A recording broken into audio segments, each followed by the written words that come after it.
Rikthimi i shumë pritur i njerëz dhe fate, tashmë në formë filmi, po bën bujë të madhe.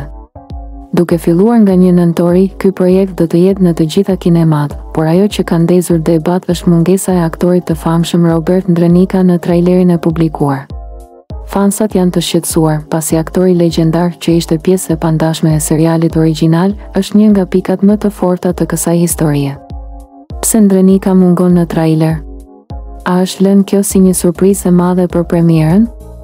Në fakt, pamjet e mëparshme nga shoqërimet treguan se ai po merrte pjesë në disa skena, por mungesa e tij në trailer ka ngritur pikpyetje të mëdha. Ky detaj po i bën fansat të spekulojnë, duke shtuar intrigën për shfaqjen e filmit.